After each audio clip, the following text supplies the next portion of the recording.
I believe I had a dream when I was in my mother's womb. I was a large bird, soaring across the top of the trees, and suddenly I'd reached the precipice, the edge of a valley, and it was very, very steep. The sensation of going down into this valley from such a great height was comparable to being very young on your first fairground ride. That was a reoccurring dream. When it stopped, I don't know. I never knew what my dream meant until 2004, when I started my journey on the Native American path.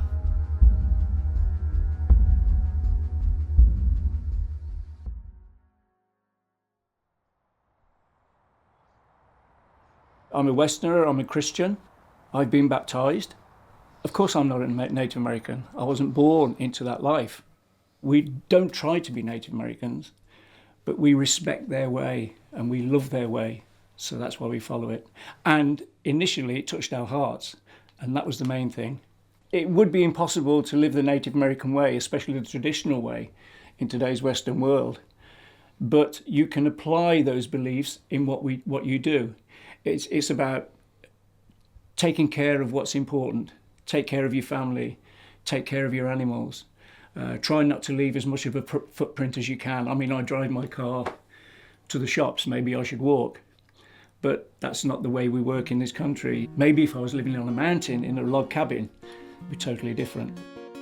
I've never deemed it necessary to go to church because you can pray anywhere, because the earth is our temple. You don't have to be conscious of it, but every breath you take is a prayer. It's because it brings life. That breath of air brings life to you, and it brings life to everything. So, you can just walk around, and while you're breathing, you're praying. If somebody was to say to me, yeah, you're just playing games, it's all reenactment, I would say, no, hang on a minute. I would say to them, are you kind to your family? Do you give to charities? Do you put others before yourself? Do you try not to waste food or whatever? Yes. Then I would say to them, you are following the Native American way. The reason I got the name Running Bear was quite accidental, because a good friend named AD actually believed he was told by the spirits that a running bear was coming. And when he met me, he immediately thought it was me. So the name has stuck with me ever since. And it does make sense because from what I've been told by people, I do have a bear energy. Actually, I love salmon and honey as well, so that's probably why they're my best foods. And that's as far as my awareness went, until, of course, 14 years ago I met Grizzly. I was in Morrison's Christmas shopping with my wife, and after a few moments my wife noticed a gentleman wearing Navajo jewellery, just the same as mine, and immediately we made contact. When I spoke to him, he introduced himself as Grizzly Walking Thunder. He introduced me to his wife then, and then asked us to go to his home that evening. There was a friend there of his called 82 Crows, who was to be our spiritual mentor for the next 2 years. And that brought us very close to the powwow scene within England. From then on, began my story. One of the most important aspects of Native American culture is their connection with nature. I'm more aware of the environment and what goes on around us, and how connected we are, inextricably connected to the trees, to the animals, and without them we just wouldn't survive. This is the way the Native American people think. They do their utmost as not to leave a footprint on the earth, and they have been successful for the last 25 to 30,000 years. And this planet is Mother Earth to them. It's actually a mother, and it's giving birth all the time. As it does now in spring, it's giving birth to magnificent things like this, the trees, the birds, the new animals, and everything that we need comes from Mother Earth. And they worship this earth, and I think we all should. If I have a feather in my hand, if I find a feather, I'll put a prayer into it, put the feather in the tree. There was an occasion when there was very many feathers stuck in that tree, and then when spring and summer comes along, the teenagers come and enjoy themselves around the tree, which is nice. But I always seem to find all my feathers missing. They were all scattered about, so they'd obviously taken them out, which is okay. They don't understand, it doesn't matter. So I picked them up and put them back. It doesn't have to be anything specific, just a quick prayer. And I used to put the feather in the tree and just leave it there, because feathers belong in the air.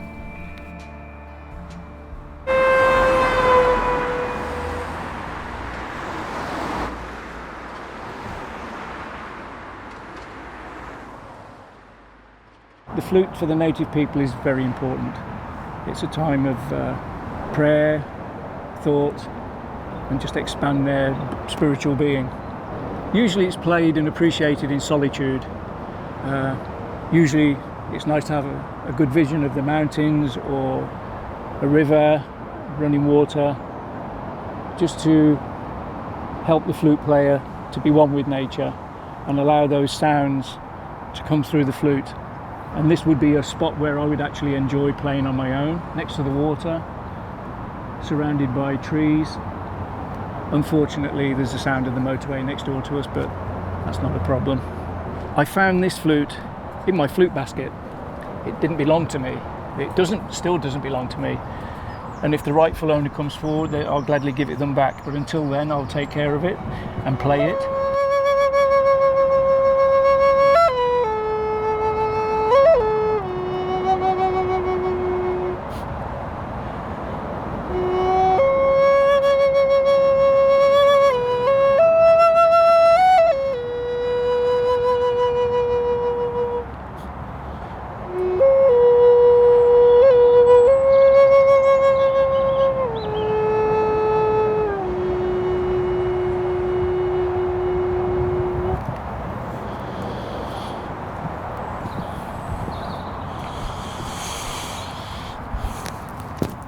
My mystery flute.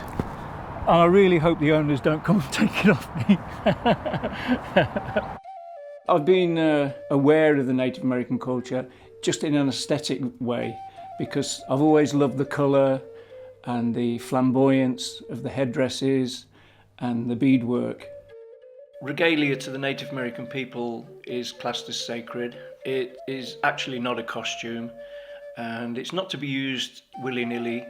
As decoration. There is a purpose. The purpose is for dancing in the sacred circle. So if I was asked to, for instance, show my regalia wearing it at an event that was inappropriate, then I obviously would refuse. I wore my regalia last year at an event at the Coventry Cathedral. Now the Coventry Cathedral to me is a sacred place. I was actually asked to wear my regalia. I felt the moment and the occasion was right, and I even volunteered to dance. Dancing to me is a natural thing anyway. I've danced all my life, from discos to traditional Israeli dancing in Israel. I've just loved dancing anyway. This way of dancing is a dancing with prayer. That's what makes it different from anything else. The traditional dance is quite simple to do, but it's your intent. My very first dance, I was very nervous because I was in bits and pieces of other people's regalia. I did get my feet wrong, tripped up myself a few times, but you will develop your own style. It's pretty much like developing your own style of flute playing. And when you play from the heart, you can only play one way.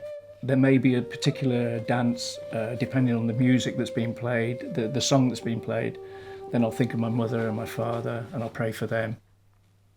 There is a community of people in the UK that do follow the Native American path the same way, pretty much the same way I do. Around about 6 or 7 times a year, we have an organised powwow. The meaning of powwow is the coming together of the nations. We don't see an awful lot of each other because we live far and wide, but at powwow, we meet all our friends to share music, to share food, to share dance, to share stories. This photograph is a typical example of what we would see at a powwow in England. This actually is the grand entry. I think because of who we are and doing something that belongs to another culture, I find that we adhere very strictly to protocols because we are being watched all the time. And there are critical people over in America that at the first chance they will criticise.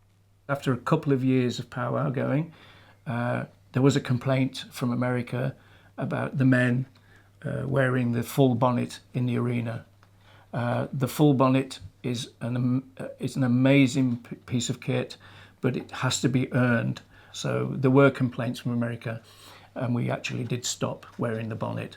There were a few of the male dancers that left because they couldn't wear their bonnet anymore.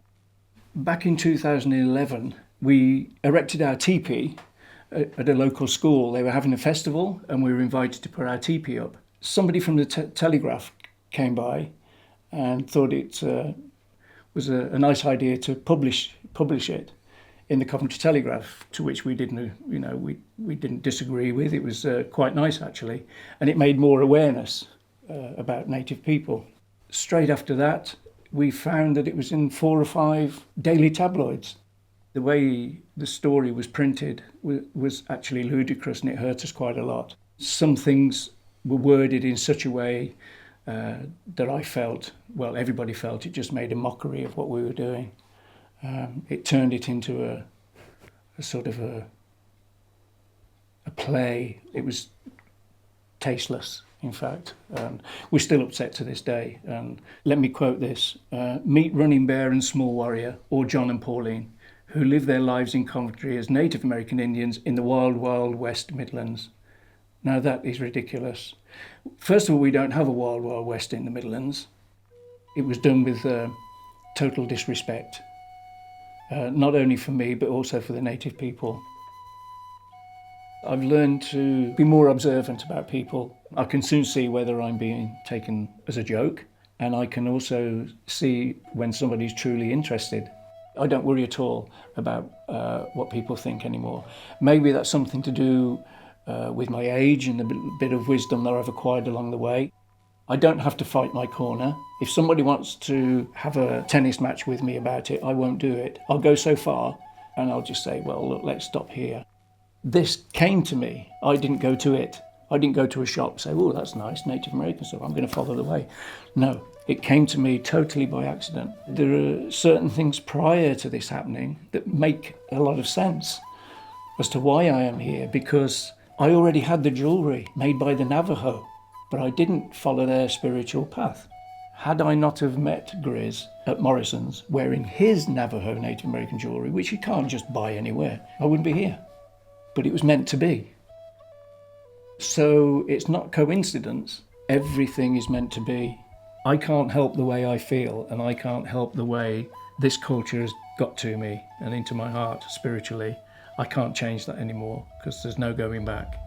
I will be this way for the rest of my life. Through our lives, we're always in search of the whys. Why are we here? What is God? And we ask these questions. I don't need to anymore. God's all around. Creator is all around. Creation. Everything works together perfectly, in perfect harmony. Your life is a sequence of events that leads to something substantial and something solid and something creative and something wonderful. The things that happened to me, I'm glad they happened because I learned and I progressed. I didn't go back. I didn't fall back into the abyss. I just kept going and going and going and going. And I did everything with as kind a heart as I could. I was generous, I was helpful, always those things before this path. And all this path has done is enhance those things and told me this is who I am. And it's who I'm going to stay until I pass to spirit. And when that happens, I would like to have my dream again.